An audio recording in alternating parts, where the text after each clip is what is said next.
Good morning, all. I'd like to welcome you to the Public Works, Parks and Recs, meeting. First call, to make a motion to approve the prior minutes of, last month's meeting. Evelyn, Mr. Taylor, all in favor? Aye. Aye. Opposed? All right. Action, stuff, I'll move on to Jeff. Thanks, Mr. Chairman. First thing, we have Justin Gagno from Saratoga North Creek to give us an update. Good morning, everybody. I just want to start off, I'll give a recap of some of the things we did in the last quarter of 2014. I know I haven't met with you all since October. We moved 4,000 tons of stone from Tahawus going out to Taunton, Massachusetts as part of our contract with Massachusetts Department of Transportation. The aggregate material was going out to Taunton to be used as railroad ballast, and we'll move another 4,000 tons of the same material this spring to satisfy the total of 8,000 tons for that contract. We're still working on the large contract to move stone down to the New York City metropolitan area. We have had I'll call it a new break in that contract. We're working with the Rensselaer Industrial Development Association to assist them with their efforts in developing the Rensselaer side of the port down in Albany. We'll see where that takes us. As far as passenger numbers for 2014, we ended up from 2013 with 41,000 plus passengers. So the business did grow. Still plenty of room to go on that, though. Polar Express did, it was our best year since 2012. We had over $27,000, or 27,000 passengers for Polar Express in 2014. We're currently running the snow train schedule. We're in it. We ran Martin Luther King weekend. Our next train will run on February 14th, which is our Valentine's Day dinner train, and then we will operate the 15th through the 22nd for the President's Week for Snow Train. Then we won't operate again until St. Patrick's Day weekend, and on the 15th, I believe, we'll have a dinner train for St. Patrick's Day. The big news that I have for today is we got the grant, which we worked on with the First Wilderness Corridor. It's a $100,000 grant, and that will go to conduct the, will go to fund the study for rail connection between Saratoga and Rensselaer. This would be a real game changer for the Saratoga North Creek Railway. Basically, this study is going to tell us what the engineering and the economic hurdles are going to be in terms of what it's going to take to set up service like this. It will connect with our service that will go up to North Creek, and we'll connect with about 10 Amtrak trains daily down in Rensselaer, as opposed to only having the Adirondack and the Ethan Allen out of Saratoga. So this will really be a huge benefit to what it is we're trying to accomplish in terms of getting more people on our trains, as well as getting more tourists into Warren County. Going beyond our snow train, our spring schedule will start up April 4th, and we'll run weekends through the end of June. And once July starts, we'll start our summer schedule. So that's about all I have today. Yes, Ms. Dixon. Justin, how many training trips does it take to haul that 4,000 tons? Well, we're moving them in 20 and 30 car strings. 4,000 tons is basically 40 rail cars, so it'll take about 2 trains out of North Creek to get the remaining 4,000 tons down to Saratoga. Have you had any problems with the weight? Nope. Excellent. Nope, no issues at all. It's kind of a moot question, but you got 27,000 people rode the Christmas train there. Is that part of the 41,000 total? Yes. I think that connection to Rensselaer is going to be a godsend. Yes, I agree. That's a coup there. Good luck. Thank you. Mr. Taylor? Justin, the connection to Rensselaer, you said that would give you an opportunity to increase your passenger load. Wouldn't that also increase your ability to send freight? No. No, the connection with Rensselaer Station isn't being looked at right now as a freight route. It would only be a passenger route. That has a tremendous number of passengers, though. Mhm. I mean, there's trains in there all day long, Yeah, opposed to two. exactly. Can I ask a stupid question? What, Sure. $100,000 to research moving the train from Saratoga to Rensselaer? Mhm. I mean, what is the expense is causing that? Basically, what that $100,000 is going to do, we'll open it up to a bid to different agencies, similar to, I'm not saying they would get the study, but I'm saying similar to like the LA group or Saratoga Associates, something like that. Someone who can take a look at, what is it going to take for infrastructure? What is it going to take for rail equipment? What are the economic benefits out of this? What are we going to have to do, and what are we going to have to do to make this work? So the study itself will take about 6 months to conduct, and we're fairly certain that there's no one entity that is going to be able to pull this off. It may take multiple partnerships of different organizations. The railroad could not directly fund this study themselves because it would lose its credibility. It would look too biased if a railroad were to do a study and at the end of the study it said, hey, we should run more trains. So we needed to seek this through grant money through a third party, which we found in Warren County in the First Wilderness Corridor. So basically the funding is going to go 100% towards whatever company funds it. Now, during the bidding process, we might get a company that comes in and says we can do this study for $80,000. That is certainly a possibility. Or we could get a company that comes in and says they can do it for $150,000. We don't know. But 100% of that grant, plus the $10,000 in matching funds that Iowa Pacific is giving, $1,000 in matching funds from the Warren County EDC, and $1,000 in matching funds from the Saratoga Economic Association, I'll call it. So it's a total of $112,000 that we have to throw at this project. All right, thank you. Any other questions for Justin? All right, Jeff, want to move on? Yes. Thank you. Great report. Thanks, Justin. Okay, the first action item is on page 1, which is on the back side of your agenda. This is a request to authorize a Ragnar relay of the Adirondacks for use of the bike path. This is a recurring event. They use the bike path after sunset, which is why we've come to the board multiple times to authorize this. Our local law for the bike path use does not allow use after sunset without board authority. What we're doing a little bit different this year is because of the success of the Ragnar relay and their successful execution of the event, and it's obvious that it's expanding and been very popular. We're asking for authority for this year's event and subsequent events specific to the Ragnar relay. And that way I don't have to come back to the board again in the future. We can certainly update the board as that occurs, but what I'm asking in this resolution request is for the board to delegate that authority to me to issue permits, as I do with dozens of other events that are normally daytime events. So that resolution would be the last one we'd have to bring for the Ragnar relay specifically. Mr. Dixon? I'll move that resolution. Ms. Frazier, you second it? Any other questions? Are we gonna be notified beforehand or after? Well, if you'd like to know beforehand, I can certainly do that. Well, What we'll do is we'll process our permit. So the way we do it for dozens of other events is we have a permit format.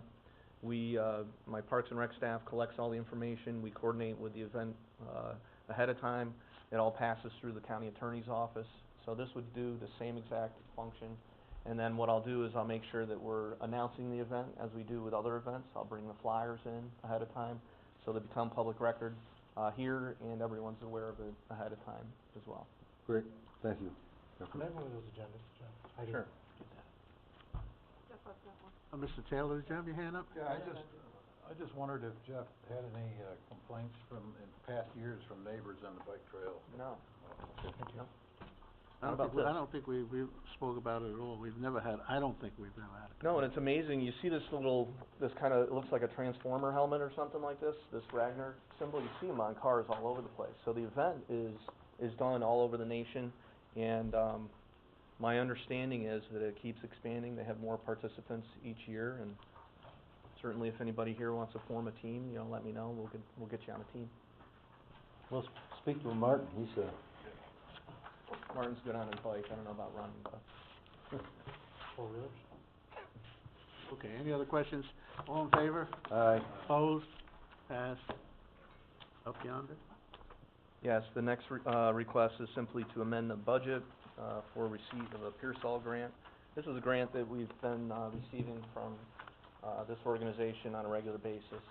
In order to receive the grant and use the funds, we need to amend the budget. $500 grant. Mr. Conover? Mr. Sokol, I think you had your hand up. All in favor? Aye. Opposed? Passed. There's no, referrals? Is No there any referrals? No? No. And then just briefly, on page 9 is our letter where we've received our snowmobile grants. We have a resolution on the books that allows us simply to receive these funds and pass them through to the snowmobile clubs, so no action is necessary, but this is more of a FYI. And then on page 11 is our Pancake Breakfast up yonder farm. This is one of those that we will sell out. We've sold out, I think, every year that I've been at the county since we've started this. And so if anyone's interested in going up there and eating your fill of pancakes and other stuff, you do need to reserve a spot ahead of time because they will be completely sold out. But it's been a great success. Is it just pancakes? They do pancakes and eggs and sausage and orange juice and milk and coffee, and it's a full breakfast. You can go to the Up Yonder Farm website. You'll see it there. It's upyonderfarm.com, and you can register right on that, reserve a spot. The other thing that's going on during this is a maple festival where on the path that goes out through the trails, they have their sugar shack running. They have some local syrup producers there that kind of give some educational briefings in our museum and theater. So it's not just going and eating. It's a nice event, and there's lots of kids that come, walk through the trail, and learn about how maple syrup is produced. Oh, my question to ask, do they accept donations? For food? Certainly. Like somebody want to donate pancake Yeah. mix? Yeah. Who do you get in touch with? You can shoot me an email, or I'll have Matt Sproul, contact you. Yes, because as we get closer, that's the upfront money is buying all the supplies ahead of time. So anything we can defer there would be great. Okay. Privilege to the floor. Yes, Dean, could I just go back to the $9,000 for the snowmobilers? Do they have to account for how that money is spent? Do they get back to you at the end of the year and say, for this $9,000, we did this and this and this? I've had people in my town ask me, and I say, I don't have a clue what they do with the $9,000, if they have to account for how they spend it. I believe they do. I can get back to you. They I'm do. not 100% involved with that. I believe they have to account for that. they definitely do. Okay. There's 4 clubs that get money, and at the end of the season, they come up with how much they spent on gas, repairs, signage, blah, blah, blah. They do have to account for the money. Okay, thank you. I think you had your hand up? I was just gonna say the same thing, our contract at the end of the season, our club has to come back and give us an accounting each year, so. Okay, they don't ever come back to us. That's why I was wondering if they go back to somebody Yeah. else. I think they have to It report back sounds- through the state. Yeah, they have to report, but they should give you a report too. I know we I know I get get it. a report. Okay, I don't, so thank you. Well, I can certainly, what I'll have my Parks and Recs guys do is give you any of the prior year's so you can see what they're reporting through us to the state. I'd appreciate that, thank you. All right. Any other privilege to the floor? Okay, we can adjourn this? No, we don't adjourn this. We'll go right into Go right public in. works. All right, we'll move right into the DPW. Action agenda on the new business. Jeff? Okay, thanks. The first one on page 1 is a request to authorize usage of the Westbrook parking lot. As you know, we modified Westbrook Road, adjacent to the Gaslight Village parcel, into a parking lot that is 100% county-owned parking lot. And we had a recent request from Americade for this year. They want to use the parking lot exclusively, and they're also using the festival space as part of the event. We have not decided on a rental rate for that parking lot as of yet. I had my engineers do a little analysis on the size of the lot and the number of spaces, as well as I spoke with Mayor Blaze about the Beach Road parking lot, which is the other county parking lot that's administered by the village. They charge $1,500 for that lot. It's a similar size to the Westbrook lot right now. So what I'm requesting is the board to set the daily rate at $1,500. That would allow us to lease that out. We would lose the revenue from the parking meters, but that would be exceeded by the $1,500 a day for that event. And then also what I'd like to do is I'm anticipating that we're going to have other events requesting use of the parking lot. So again, if the board can delegate authority to me to authorize through permit, like we do with dozens of other events and multiple county properties, then we can handle that on a basis for this year at $1,500 a day. We'll process our permits, and again, as with the Ragnar one, we'll go through the county attorney for insurances and things like that before execution. Mr. Dickinson? How many spaces do you have there? We have we figure about 94 right now. Okay. Now, right now, the lot is made with essentially 2 parallel lanes is where they park, and it's, you know, if you're in that area, you have to get the tag, and then anywhere you can find the park. So, once we expand the parking lot, which I'm gonna get into a little bit later in the agenda, we'll have dedicated spots, as we widen the parking lot out.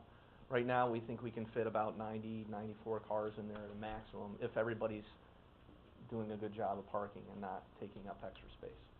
So, what is Americade doing with those parking spaces? Are they renting them out, or? No, I think they want to use it for their vendor vehicles or vendor setup. And they're going to be using the festival space for vendors that hold 2.5 acres, so they're going to be using that for vendors. So I think the other space would be spillover from the festival space for their motorcycle vendors, or the storage vans and other trucks where the vendors need a spot to place essentially their supply truck nearby so they can restock on a daily basis. Now, we're charging them for the festival area as well. Yes. This is only county revenue. Has nothing to do with the Westbrook, or the Charles R. Wood Park revenue and expenses. This is a separate parcel, county revenue, of $1,500 a day. What do we rent the festival area to them for? I don't know off the top of my head. That's handled through the mayor. The mayor's been talking with them so far. Okay. And that would be brought to the Park O&M committee once a rate is set.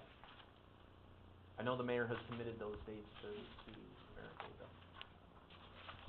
So has he come to an agreement with Americade for $1,500 a day, or for the parking? For the parking lot, when the mayor called me initially about it, and he said, you know, the Beach Road lot is $1,500 a day. This is kind of a similar size right now. He asked if I thought that was reasonable. We took a look at the size of the parcel. I think it's reasonable for this year. I think going into next year, after we expand the parking lot, I think we can get some higher rents for it. But it's certainly up to this committee and the board to decide. We're not obligated to charge that much, or we can charge more if we want. Well, I have some concern. Jeffrey, the town has had some conversations with the promoters, and they have some serious issues going on there with that whole American thing. I'm a little concerned about charging them for everything we do, and I'd like an opportunity to talk to the Dutchers before we do this. Just so you know, I did speak with one of the organizers, and I said, I think it's gonna, I didn't commit to the 1,500, but I said, I'm going to recommend the 1,500, it's gonna fall within that range, and they didn't balk at all. You talked to Christian, or? No, I did not talk to Christian specifically on that one. Okay. I guess that's what I was after. And I know the mayor had talked to them and indicated to them that, you know, the Beach Road parking lot, similar size, is $1,500, and that it would be in that range. All I said was, this is what I'm gonna recommend. It'll be something in that range, might be a little more, might be a little less, but I thought that was a reasonable rate at this point. Okay. Thank you. Mr. Conover, I think you were first. Chairman, Jeff, just going forward though, I think that we should have an idea or some idea of when we do lease the lot and to whom we lease the lot to. For example, we don't want to find ourselves in a situation where there's an event going on and the parking is needed for that event, and then a third party comes in looking to do some activity on the lot while the event is going on. So I think that we need to think through, you know, when and who we lease this lot to. Perhaps it's only a consideration given to the town and the village for an event going on the fairgrounds. I think that's an excellent point. That's certainly what I envisioned in my mind. We can certainly set that as policy moving forward, that it would only be the town or the village directly if they were doing something in conjunction with an event or an adjacent event. And I'm glad you brought it up, because you could see a situation where you had competing events, which would not be a desirable situation to get into. Well, for $1,500, and I might be able to sell popcorn there. Recoup. A lot of popcorn. Enough activity, you see, that's a bad example, but Sure. Slushies would be a better example, I think, but you see the point. Well, beer's a big seller. You know, home run with that. Thank you, Mr. Chairman. And maybe this is a question for Paul, because Warren's not here, but I'm sure we've explored any liability issues with leasing this out? I mean, who does the onus fall on?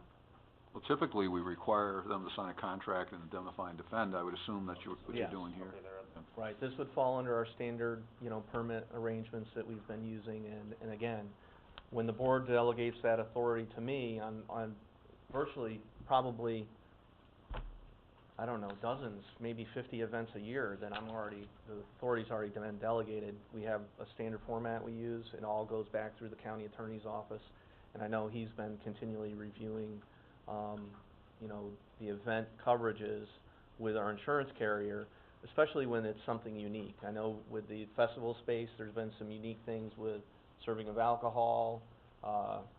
We had a snowmobile race there on the parcel, you know, a year or two ago. So there is a review process that goes through the county attorney's office, and he frequently consults with our insurance carrier on those limits. Mr. Taylor, I think you had your hand up? My question was similar to Ron's. You got the biggest event of the year, and we're taking 94 parking spaces out of use, and I'm just wondering if it's gonna create a parking problem. I did get a call from Christian Dutcher on Friday, and we spoke briefly. He is gonna propose some different traffic patterns on Beach Road, and I think he's looking at expanding some parking availability or some other usages of Beach Road as well. I think again, the concept of only renting this parking lot when there's when it's complementary to the adjacent event, either the town or village doing something, or a county agency doing something, or the event itself, I think would alleviate some of that concern, but it is gonna be public parking that's not available, for sure. They may be pushed into other parking areas, and that revenue, part of what, you know, the county will lose that revenue. They're either gonna park down in the beach, area, and auxiliary parking there, or they'll park, up on Canada Street, or some of the other lots around in the village. There are a number of parking lots near they're privately owned, but last year, John Carr has a big area out there, and he was, parking quite a few of, Maricade's, vending trucks out there. The issue with the vending vehicles is those trailers, a lot of times, the crew that drives the trailer sleeps in the trailer. And that's kind of an issue whether you're in the town or the village, because you're theoretically camping. The only other point I'd like to make is we've started our 50-lot parking lot along Westbrook. That should be done by May. That should be very helpful. And we don't know what we're doing with it yet. All right, other comments on the? I need a motion to accept this. Mr. Anslow, Mr. Conover. All in favor? Aye. Opposed? All right, Jeff, move on. Okay, thanks, Excuse me. You, I know this is a moot point, Gene, but we didn't approve the minutes. We don't, We don't have to? I got hollered at that already, a couple of months ago, so I've learned not to. Why do we not have to? All right, go ahead, number. Okay. Number On two. page 2 is a request to fill vacant position of fiscal manager. This is a pending retirement. You may know Sandy Kloss. She's been our fiscal manager at DPW, I think probably for 6 or 7 years now. And she's done a great job all along. She's ready to retire, and more power to her. She's told us that she's going to be retiring in early April. I've spoken with county administrator some about this, and of course, chairman of the committee. But it is obviously, it's a critical position. You'll see that I've got multiple requests here relating to this position, and the plan moving forward is to be able to post this position. And as Gene mentioned in the last board meeting, we've actually advertised this position already so that we can get a good field of candidates. But we want to bring the new employee on for a period of transition before Sandy actually retires. So I have on page 2 the request to fill Sandy's position. I'm also requesting to create a fiscal manager number 2 position, which would be the temporary position for a transition period.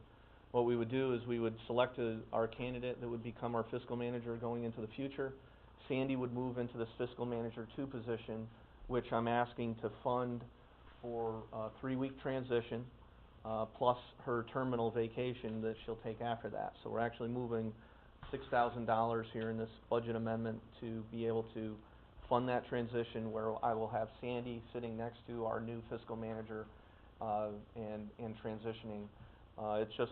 It's one of those positions that is too critical to go with a underlap of not having a fiscal manager. It is a day-to-day burden and a critical position to all of our operations. Can we move 2, 3, 4, and 5 at one resolution?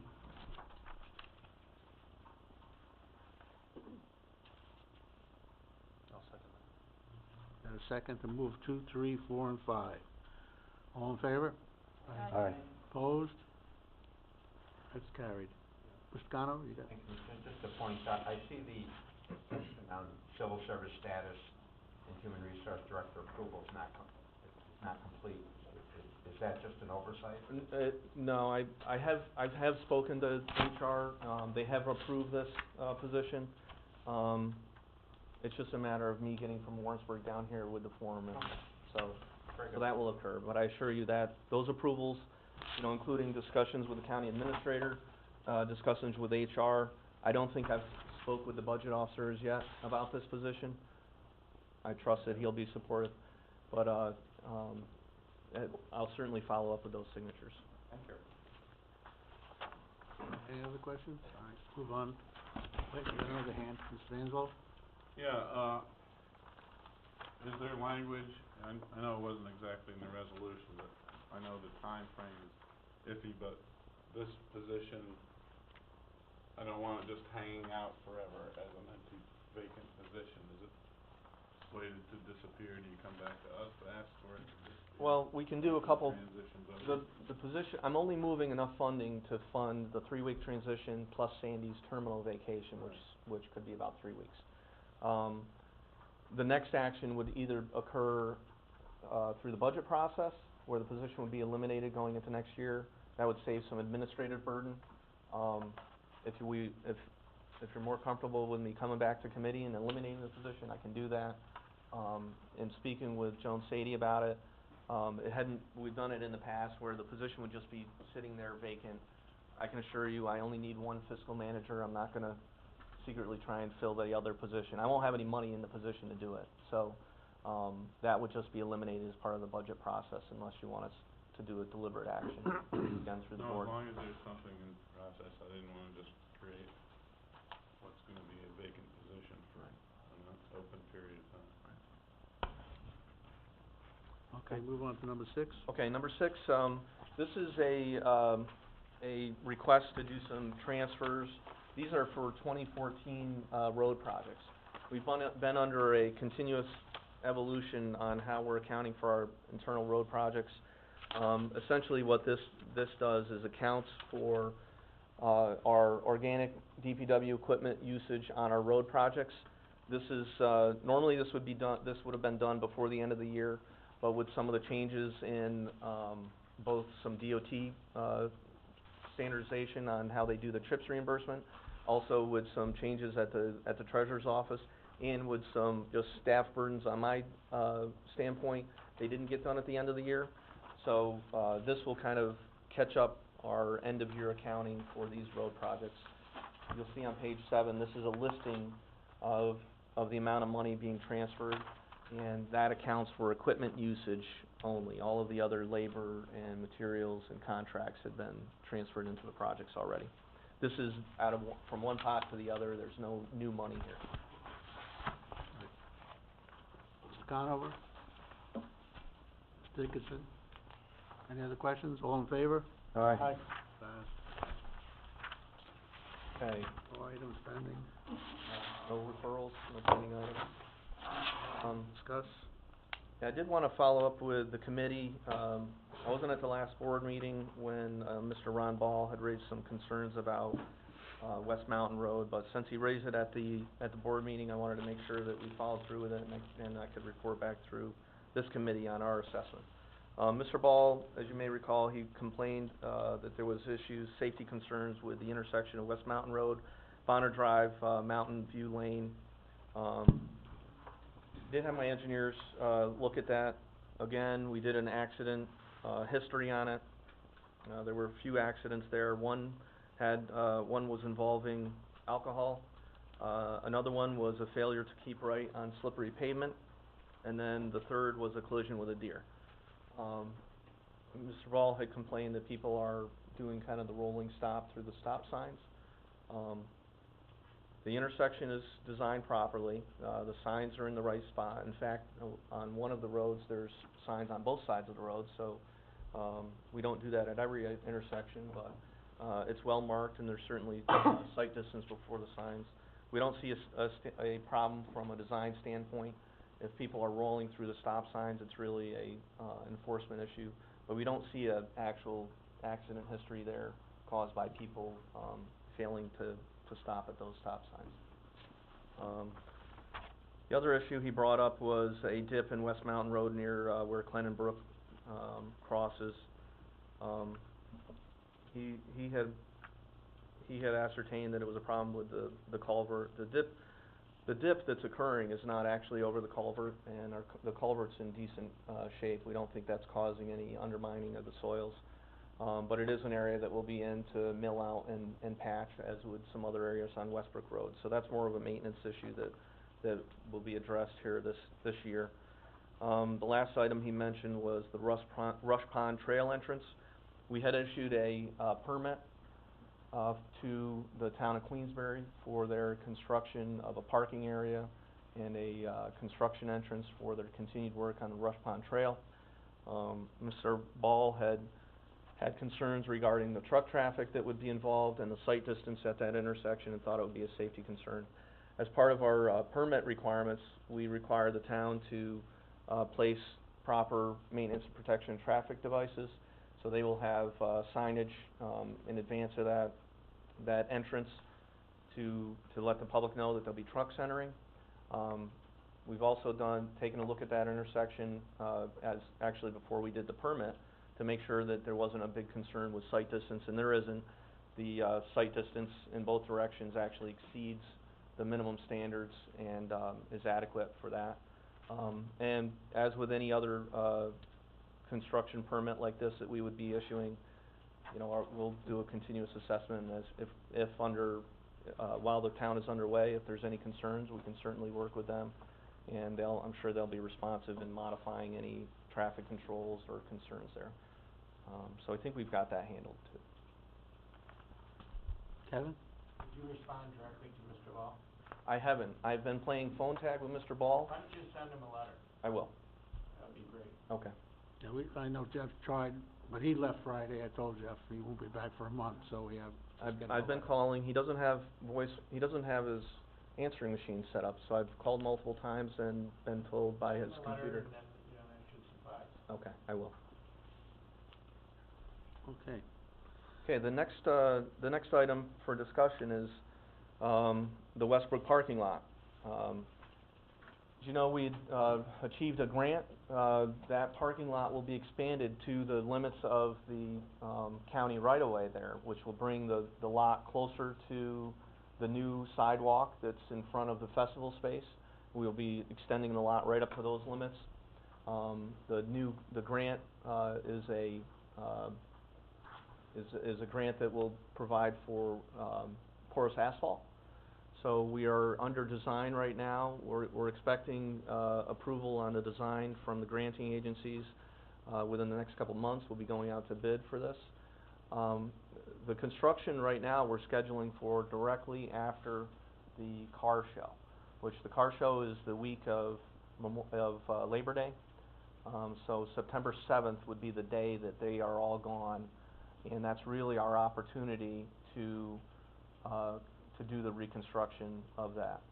During the reconstruction of the parking lot, it will not be available for any access. If you recall the construction of Beach Road and the amount of excavation and the stone fill that was added there, it is not passable by anyone during that period. So we want to move quickly in September.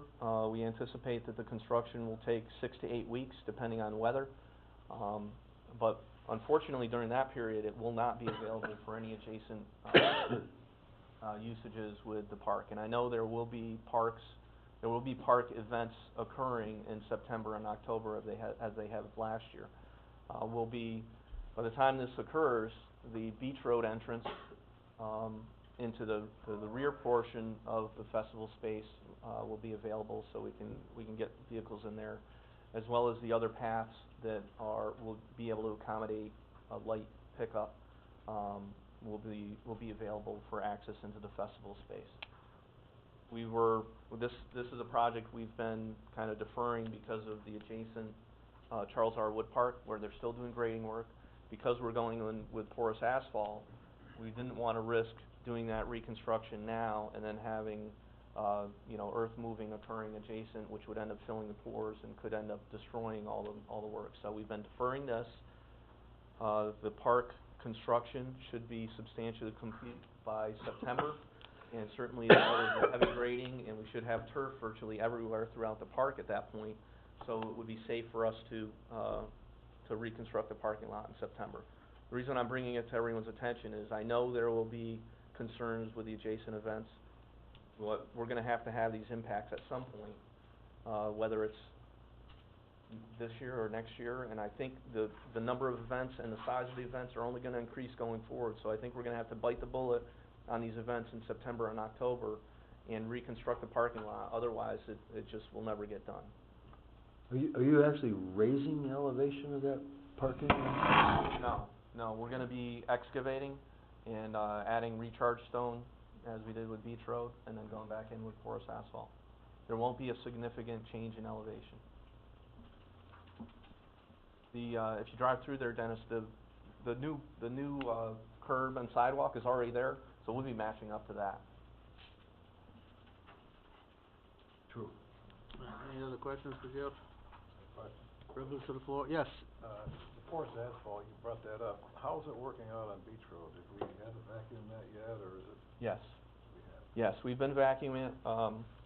We on a annual basis, we have a contract arrangement with a sweeper that'll come in and we do very little sweeping because we use salt only. But we do sweep in some of the hamlets or some areas where we have,